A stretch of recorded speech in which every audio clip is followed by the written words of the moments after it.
अब 29 में देख लो, 29 में क्या है, 3 blocks with mass m, 2m and 3m are connected by strings as shown in the figure. After an upward force F is applied on block m, the mass moves upward with an constant velocity. constant velocity देख रखी है.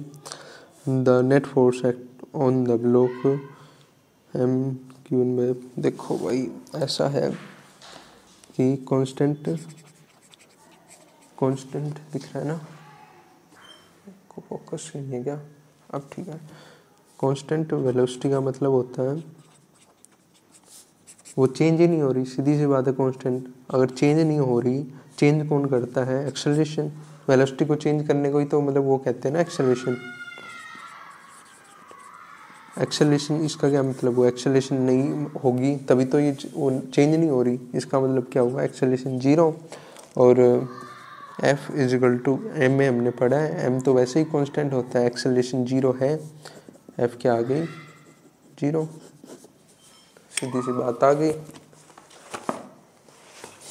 एक और चीज़ मैं बता देता हूँ कि जैसे मतलब ये चीज़ इस क्वेश्चन से रिलेटेड है भी नहीं भी है, कैसे समझो.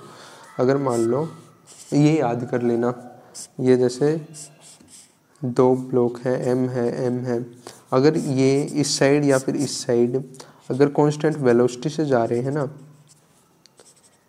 कांस्टेंट वेलोसिटी, तो इन दोनों के बीच में फोर्स क्या होगी 0, ठीक है. लेकिन अगर वहीं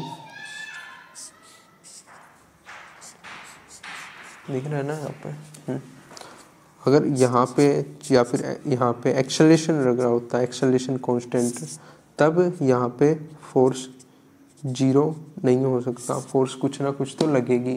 समझ रहे हो. फॉर एग्जांपल जैसे ज़मीन है, ज़मीन एक कांस्टेंट फोर्स लगा रही है, वो क्या है g, यानी कि ग्रेविटी वाला फोर्स, लेकिन है तो वो कांस्टेंट. समझ रहे हो आप. तो उसकी वजह से फोर्स तो लग ही रहा है ना, वो नेट थोड़ी ना हो सकता. लेकिन वहीं अगर वेलोसिटी देखेंगे हम, फॉर एग्जांपल जैसे बस में चलते हैं, एक बार वो वेलोसिटी कांस्टेंट हो गई तो आपको चलने में इतनी कुछ दिक्कत नहीं आती बस में, या फिर मतलब सीट से इस साइड उस साइड जाने में कुछ ऐसा महसूस ही नहीं होता कि वो लग रही है आप पे फोर्स. अगर मान लो स्टार्टिंग में जैसे बस रुकी हुई है, एकदम से चलने लग जाए, जब तक वो कांस्टेंट वेलोसिटी पर नहीं पहुंच जाती, थोड़ा थोड़ा ऐसे सीट के पीछे लगती है ना फोर्स, ऐसे पीछे पीछे आपको लग रहा होगा कि थोड़ा सा जोर लगाना पड़ रहा है अगर आपको आगे रहना है तो. समझ रहे हो आप. अब ये बेस्ट एग्जांपल दिया है मैंने, वैसे कॉन्सेप्ट अच्छा है ये. कई क्वेश्चंस में जैसे डायरेक्ट हो सकते हैं. आंसर क्या है 29 का 4, सेक्शन सी का 29 का 4 ये आ गया. अब चलते हैं 30 पे.